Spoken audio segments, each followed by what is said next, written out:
If somebody entrusts me with their matter in these areas, I should be in a position to do justice to it. I'm not saying I'll win it for you, but I'll certainly try my best to not mess it up for you.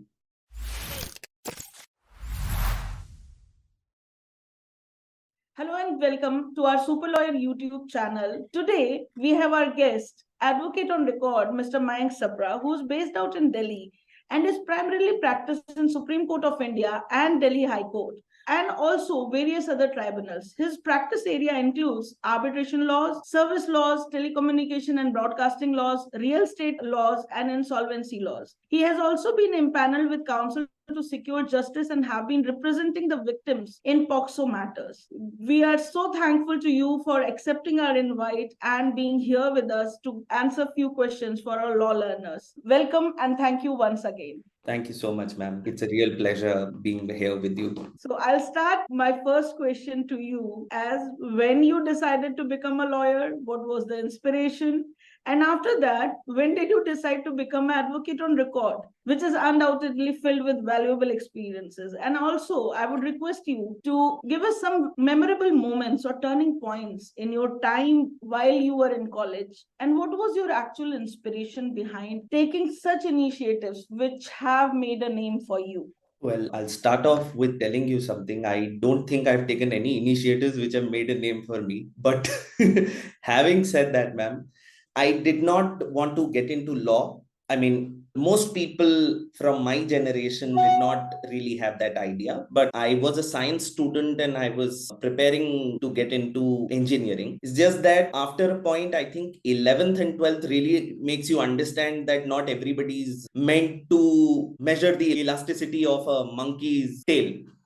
So I think I realized that, and by the time 12th happened, I think I was quite certain that engineering was not something that I was cut out to do. I had a cousin at the time, she was studying at NUJS, and she encouraged me, and my father was convinced that this would be a decent profession to go into, and that's how I ended up giving the examinations. I must tell you that my initial reason for entering law was because I wanted to appear for the civil services. So it just seemed like a very natural progression that if one would study law, at least one option of sorts would open up for the papers. But as luck would have it, I lost interest in services. And yeah, I mean, that's how I ended up being at NLUO. It was a great experience, ma'am. It's one of the better things. I feel very fortunate to have been there. I was the first batch, and I really felt that some of the better minds, some of the better lawyers, at least, I would like to say, and I don't think I want to sound very modest, but I felt that my batchmates were some of the smartest people I'd come across. I don't know why that was the reason, because as much as, when the year that I got into NLUO was not even part of CLAT. So when we gave that exam, we didn't even think that we'll get through. I remember meeting some of my batchmates in a particular center who would later on, of course, become my batchmates. And we were just generally talking and we said, no, we can't get through this exam because it's fairly tough. So we had no expectation.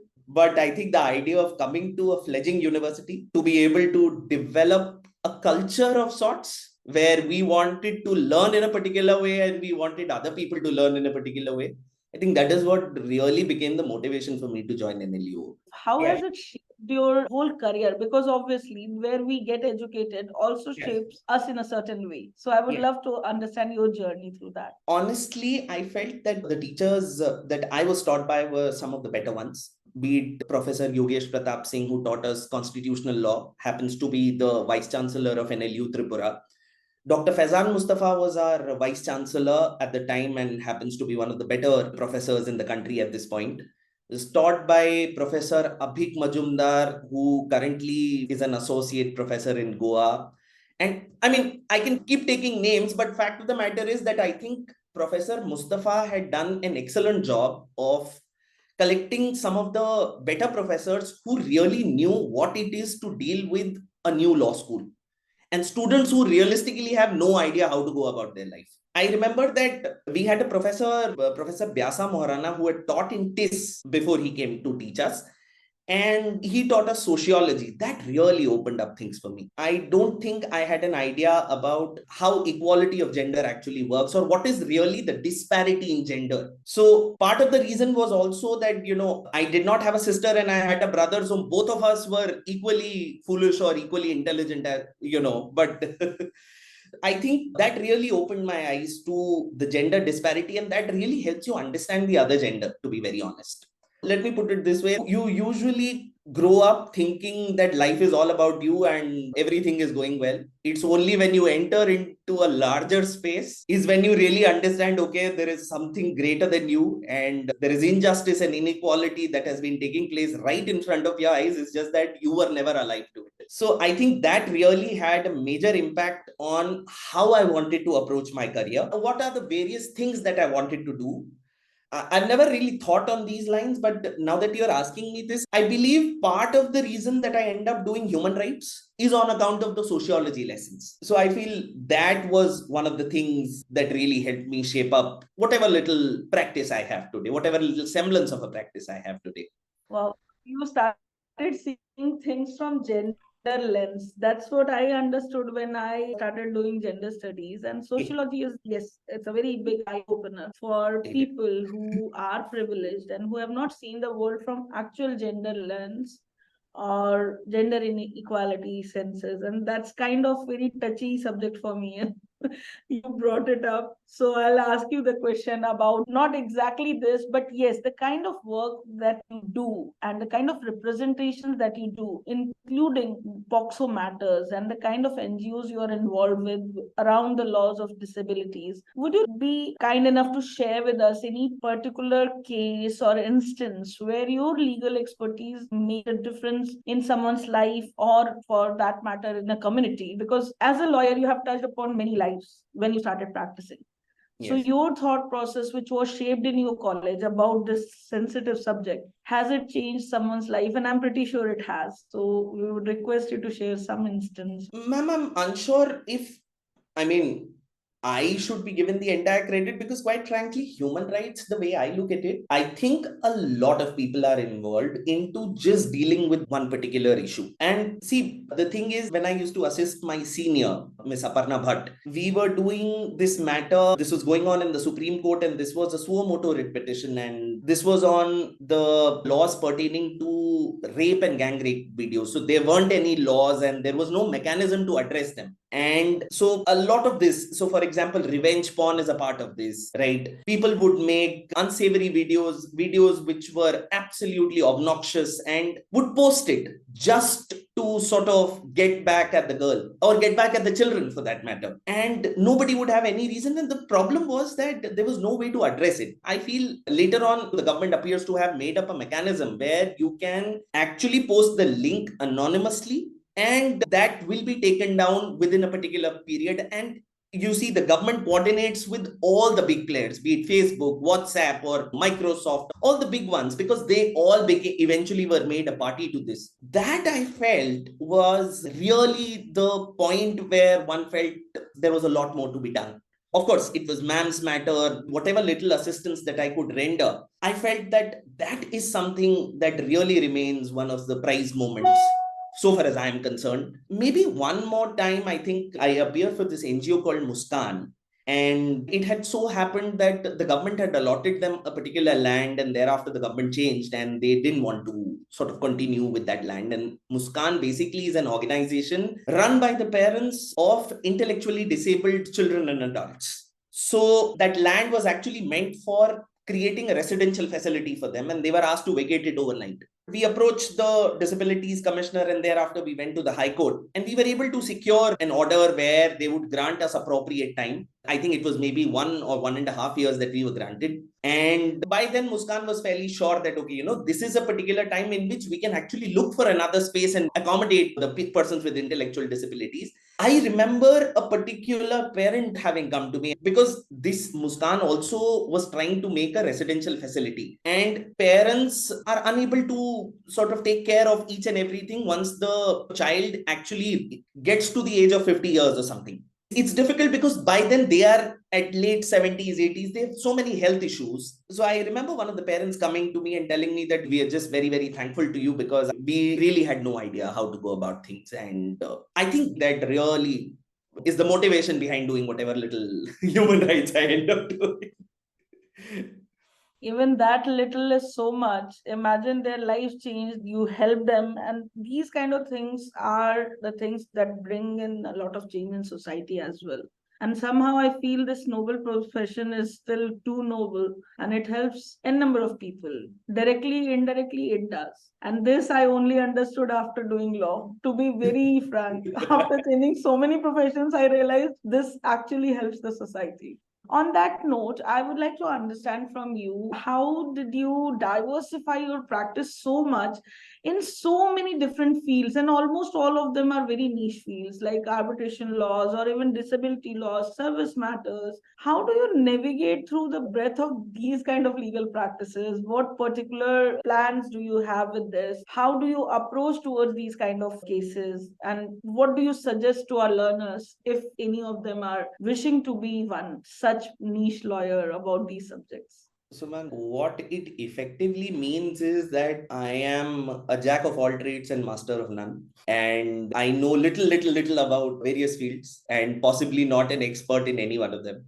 So I think one of the reasons of this diversification is because I don't think I ever got to choose where I wanted to go, with the exception of human rights matters, where I consciously chose that I wanted to do these matters. But other than that, I went independent after about 4 years in the profession. And I was a first generation lawyer, so I just accepted whatever came my way and I accepted it with both hands. And so what happens is that, say, somebody is happy in a particular field with you, then they automatically tell the other person, look, go to him because he's good in this subject. So for example, let's say X person comes to me and they've come to me for a service matter and they're very satisfied that, okay, he did an okay job with it. And with the result that we've got, this is what we expected, or this is the realistic expectation that he gave us. So he'll go and tell Y and Z that, look, when you have your problem in service law, he's the guy. Now, that works out very well. But then what happens is the next chap, Mr. A, comes to you, who, let's say, is a consumer and has an issue with the builder. So you appear for him. He'll go and tell Mr. B and Miss C that, okay, he's good in consumer law, so go to him. So that way, what happens is that I honestly feel that I have some 4 5 areas where one is able to do whatever one is able to do. And I think that it's a very natural diversification that has happened without any real intention of doing that. If you really ask me, my background, I started off with Mr. Arun Kumar Verma, who was senior advocate as in designated later, but his primary practice was in arbitration. And I joined him, and he was kind enough to accept me also because he saw my interest in arbitration. I'm talking about 14 at this point. So after that, when I joined Aparna ma'am was into the thick of things when it came to human rights and possibly service law as well. So I just sort of picked up whatever I could from these offices to understand that, okay, if somebody entrusts me with their matter in these areas, I should be in a position to do justice to it. I'm not saying I'll win it for you, but I'll certainly try my best to not mess it up for you. So I think that's how the diversification has taken place. I mean, you're right. There are quite a few areas, be it insurance law, be it medical negligence, be it real estate, be it service law. I think I also kind of lucked out somewhere in between. So I think that's the reason for diversification, ma'am. All your answers are leading me to ask you a very small question. How have you stayed so humble after so many things that you have done, the accomplishments that you have done, and you have also been teaching with Law Seco, and you must have gone through a lot of changes towards your life. How have you sustained your humbleness and being human, that feeling of being human? Why I'm asking this is because sometimes when you achieve so much in life, you forget that particular mindfulness, and the kind of answers which you are giving, they are more from perspective of others, what they think about you, and you are so humble at heart that you are accepting that at the face of it. So I really want to understand, how have you created that niceness around you? Because I guess this will also help our learners understand that if you have so much in life, still how to be grounded, how to be level minded, how to be respectful to others. So that question I could not resist. Ma'am, frankly put, I don't think this is achievement of any kind, to be very honest with you. I just like to do my work. That's how I look at it. Plus, I feel I have a very decent set of friends, juniors, and my wife who really keep reminding me that, boss, good thing that today you had an excellent day. Tomorrow somebody will shoot you down. As my wife likes to put it, ज़्यादा उड़ने की ज़रूरत नहीं है. So I think that is what really keeps me humble. Because, see, I'll tell you, in my head, I don't think whatever little that I have today is really any achievement, but I do feel that this is one profession, at least this profession, and I feel probably doctors as well, where people really come to you and they want to entrust their heart and soul with you. Because nobody in India approaches a lawyer merely because they are happy, they are in a bad state. And so when they come to you, with a lot of trust, they come to you with a lot of confidence, and they say that this person is going to help me with this mess. Now, what happens is they also put you at a pedestal in this entire transaction. So I feel that one, it is very important to have a set of people around you who keep reminding you that, look, today is an excellent day, but tomorrow may not be. And the second thing is that you also need to keep doing that exercise. Merely because someone else feels that you argued well, or this is a good draft, or you dealt with the client beautifully, or whatever, should not really allow you to take yourself to that pedestal. People may want to put you there, and that's okay, because that comes with the territory. This excellent set of people who keep reminding me there is an excellent group of friends, and you know who you are. So, of course, my wife who keeps telling me that, fine, great argument, jao kapde dho. So, so I feel that's how it works. This shows how humble you are and how grounded. While we were talking about this, I also mentioned to you that you taught a civil litigation course with us at LawSeco. Yes. How was your experience as an educator, and how has that influenced your approach towards advocacy as well as client representation? Because when you teach, you Yes. interact with students and the questions are a little different. So, what is your learning from that? I'll let you in on a secret. LawSeco used to pay me to learn, and that's how I looked at it.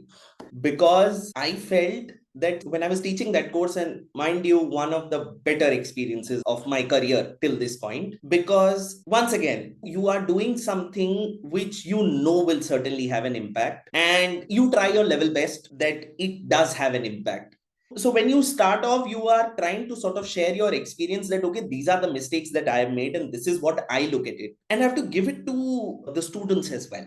They were very, very kind. People who were far more experienced in life, maybe not in law. You are aware that LawSeco has people from diverse fields and all stratas. So what happens is that when they would approach me, even if they were senior to me or they were elder to me, they would never make me feel that, what is this kid going to teach us? Because I started teaching with LawSeco, I think in 2019, and I was all of 5 years in the profession. So one, a lot of credit goes to the students, and two, it really helped me revise my concepts as well.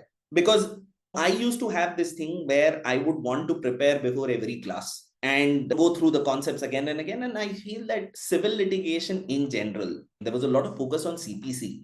Yes, we are taught CPC. Yes, we practice CPC. But at some point, I feel that we lose sight of certain crucial aspects in CPC. Whether it is the drafting, whether it is the law or the latest development that has taken place. Everybody seems to think that because there is no amendment taking place, therefore there is no development. Fact of the matter is that there is a development taking place, provided you have your eyes open to it. And in every field, like you start from pleadings, you go to the written statement, and you know how the High Court is dealing with the fact that, okay, whether you can file your written statement beyond 30 days or 60 days, because the Delhi High Court seems to include its own rules also, original side rules. Patna High Court deals with it very differently. Now, that really helps you with the profession as well. Because when I'm reading to teach other people, I'm parallelly, it's not that I'm forgetting stuff. No, I'm sort of remembering some stuff out of it. The cherry on the top, of course, is that the students, when they ask you more questions, they also sort of encourage you to read deeper. You may have thought that I'll teach this and get over with the class. But the student will come and say that, sir, I wanted to understand this particular aspect. So at that point in time, you feel that, of course, this is great. So the next time you try and prepare a little harder, so that you can address the question that the student had asked. That's why I started off by saying that Law Seco paid me to train myself. I was very happy. Wow, what a beautiful explanation about that. Given this kind of explanation, I would really wish to understand from your perspective. As in legal profession, there is an extensive need of understanding the psychological aspect of any person who has come to you, even for arbitration or anything, be it a company arbitration, be it IP, or be it a simple arbitration matter inside the state. What kind of challenges have you faced? How have you dealt with that? And how has your sociological understanding or psychological understanding helped in that particular work? What would be your suggestions for our learners to understand even before choosing that particular field? So, ma'am, most of my arbitration is domestic arbitration. Now, having said that, I don't think the approach to arbitration, I don't think is any different from how we approach any other case. The only difference being that you have to be very conscious of the timelines. See, because whatever principle that applies to regular litigation invariably applies to arbitration. I mean, at least even if the statute doesn't apply, which the Arbitration Act particularly says that Evidence Act doesn't apply, but the analogous procedure obviously applies. So more often than not, unless the parties really agree that, okay, we want to give a go-by to a particular procedure, that procedure, which is either in CPC or maybe the evidentiary part of it that is taken from the Indian Evidence Act, finds its way into the arbitrations as well. And I feel that, look, arbitration is a very double-edged sword. Okay. Because if you want to misuse it, you can misuse it like anything. If you want to really sort of use it to your advantage, you can really do that. And I'll demonstrate it by way of an example. Let us say that in a particular domestic arbitration, and I'm talking about, of course, you see, arbitration is a very evolving subject. So every now and then, amendments keep coming in. So with the latest amendment, we are very sure that, the arbitrator's mandate comes to an end after that 1.5 years period. And after that, you'll have to move an application under 29A and all of that. But before that, what used to happen was that you could just, and I've seen that happen in front of my own eyes, where you could just tell the arbitrator, sir, I'm unable to make it. And some of them were very happy. So I have been part of arbitrations that have gone on for 12 years, I think. That's far more than what a trial in the first instance would take. So we knew that this is happening, but after a point, you can't really do anything about it. If somebody is actually misusing it, somebody is actually misusing it. And see, what happens is that after a point, people start losing faith in that process. So now you find that the government has come out with a new policy where they say, no, we want to act under the Mediation Act first, as opposed to going for arbitration. We want to exclude the arbitration clauses from any government agreement. So that, I feel, is a huge step into saying that we have no faith. If the government says we've got no faith, then you can imagine the state that we are in. And I'm making a fairly controversial statement. I'm conscious of that, but that's the truth of the matter. Some of them have really done an excellent job. But then I think it's very important that the stakeholders really do their part. The lawyers really have to stop seeking unnecessary adjournments. The arbitrators really need to stop giving unnecessary adjournments. You fix up proper timelines. I think with the amendment that might have come down, but I still feel that wherever people feel that they want to misuse it, I think a fair bit of misuse does take place. So coming back to the question that you were asking, I think it becomes important to see what really suits. How do you really want to make use of this particular proceeding? And on most days, I think your endeavor ought to be that just get into that, get over with it as soon as possible, so that you can get away with the 34 and 37s and Supreme Court as quickly as possible, so that the final amount can really be realized. That's how I look at it. No real psychological change, if I might say, because if you've appeared before the concerned arbitrator in the past, you'll have some idea as to how that arbitrator deals with stuff. And more often than not, I'll say this about retired judges, that they tend to bring in their original tendencies to the arbitration as well. So if somebody was particular about, let's say, the procedure, they'll bring it into arbitration as well, which I don't have a problem with, as long as one is clear that, okay, this is how you have to do it. There are some people who don't want to bring in that kind of technical procedure, and they'll say, okay, fine, just get this thing done and we'll immediately move to the cross-examination. We'll frame the issues. Some people go to the extent of saying in their orders that, okay, look, for discovery of documents or if you want anything, all of that needs to be done before the issues are framed. After the issues are framed, I'm not going to allow you. That emanates from the CPC, by the way. So if you have some idea about how the judge used to act, I think it's going to be slightly helpful. But I think that is also something that you can gauge during the course of an arbitration. I don't think there is any special preparation required in that regard. That particular expertise that you garner while you are practicing in court definitely helps in arbitrations as well, even in mediations too. Fair enough. Absolutely. Absolutely. That experience certainly plays a role. No doubt about it. So, all that being said and done, I would like to understand, rather, my question would be more now towards mental health of lawyers as well. Because all of us know the kind of stressful situation we go through, the kind of stress we go through when we deal with clients. Any number of clients on any quality of cases, be it family cases, be it disability cases, corporate cases, you get that stress. How do you actually unwind yourself or refresh yourself from that kind of stress? How do you keep your mental health in check?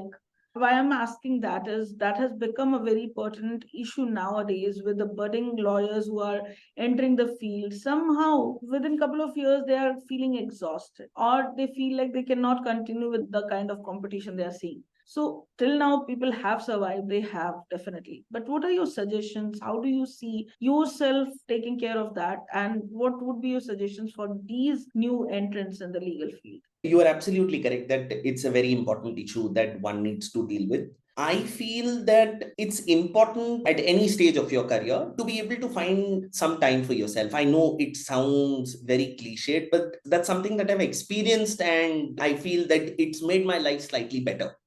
It's not that one is not working, but it's equally important to have that 30 minutes, 40 minutes, which is away from Netflix and other things and social media. And maybe just figure out you want to go on a walk. I mean, personally speaking, it really helps me going for a walk or a run, or maybe even 10-15 minutes of some yoga. And I think it really helps because, one, of course, it helps you channelize your thoughts.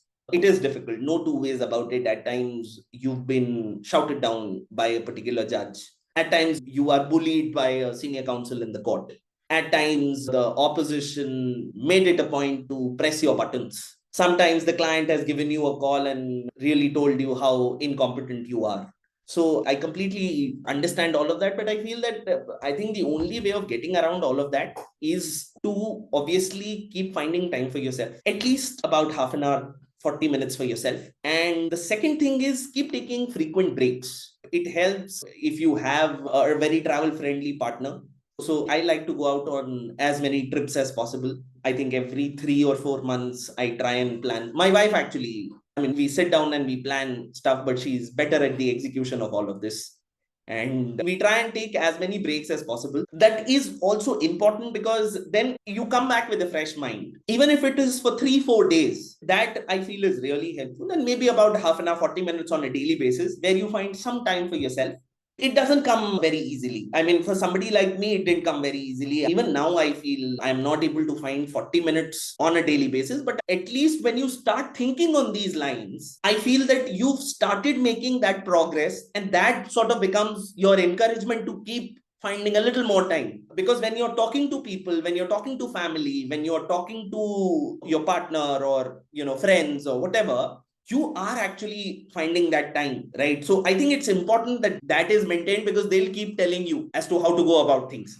It is so true. The way you are explaining it definitely makes sense. Keeping all that in mind, recently there have been talks around the whole legal fraternity around the world, I would say, that technology and digital innovation, digital disruption is going to take over all the fields, all the work. How do you see it has helped you build your practice? Is technology friendly for you, or do you struggle?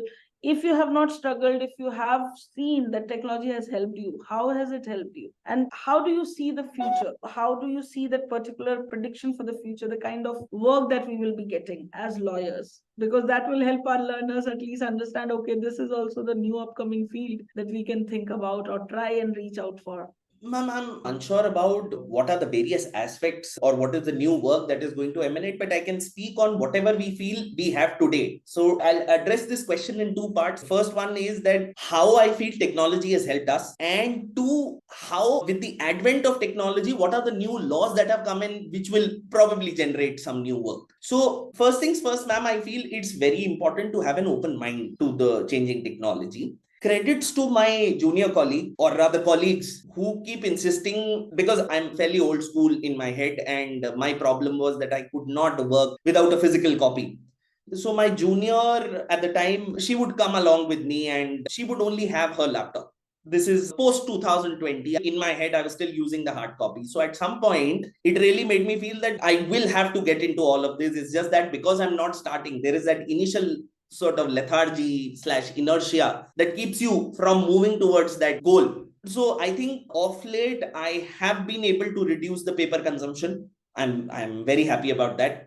And yes, it absolutely helps you because I am not reliant on anybody to get me the files when the matter is going to reach. I have the files in my laptop and I can easily use that, or maybe an iPad or whatever. But it does take a little time. I'll be very candid, I struggle with it even now. But it's only when one keeps working on this is when you'll actually end up reaching there. It's not about flashing a laptop or an iPad or something like that in the court that, okay, I have something like this. But then you see what happens is that when you see people who are elder to you, people who are far more experienced and are more likely to be old school, deal with technology in such a brilliant manner, in such a seamless manner, you know this for a fact that the only thing that is stopping you is probably that lack of effort. So I feel that that part is very important. It's a mental block that needs to happen, that needs to sort of get away, and you make space for technology to enter, and I think it makes life easier. It absolutely does, because I was telling my junior colleague the other day that we've seen times where, and people who are senior to me have seen even worse times, where people used to keep stones in Delhi. In Supreme Court, they would keep stones just so that their identification could be marked, where they would be in the line of filing. By the time I came into the profession, the thing was that you had to stand in the line. Keeping the stone was not going to help it. So the times were fairly flexible and all of that, and you had to keep making changes and all of that. But now we just sit in our respective homes and make changes at home and file it online. So it's obviously become more convenient. That I feel is a very, very happy change so far as technology is concerned. Now, coming to the second part of it, see, it's technology, and the growth of technology is also a double-edged sword, because there are obviously privacy issues that have cropped up. When the world was talking about GDPR some years back, India has now finally come with the Data Protection Act, Personal Data Protection Act, I believe that is what it is called. So I think that if somebody is really interested, if somebody really finds the work being generated out, I think that is going to be a very, very decent thing if somebody is really interested to work on. It's a great area to specialize in. If I could find the time, I would certainly want to go through that act and maybe figure out if there is some work there for me. See, the thing is that sometime back, we used to only talk about movies from a very cinematograph point of view. Now, as it stands today, we are dealing with OTTs. And there is a lot of work being generated there also, because a lot of times people do ask whether there is a requirement for a government body or a regulator to step in to say whether there is some sort of regulatory mechanism required in OTT. I believe at some point it will happen. But as it stands today, I feel it's working on a very self-regulation mechanism. So even that, I feel in times to come will have some work. That's the length and breadth of my thought process at this point. Beautiful thought process. It's actually digital personal data protection act. Yes. And I'm pretty sure that you will do wonders once you get to read it, and you'll get good clients as well. The reason is I am doing all that, so I knew about it. And actually, we have to follow what is going on in the digital world as well. And the kind of practice that you have, it is going to be very helpful in digital and cyberspace as well. Yes. It has been a very candid interview. You were so clear about your thoughts. I really was amazed that you gave some thoughts about all these aspects of judges, how arbitration works. It's not easy for lawyers to be so open and being so clear about these matters. that, okay, they are bringing their mindset to arbitration as well. It has affected arbitration, but it has been a beautiful experience to have you here, Mayankji. It's absolutely enlightening. And thank you for accepting our invitation. Likewise, ma'am. Thank you so much.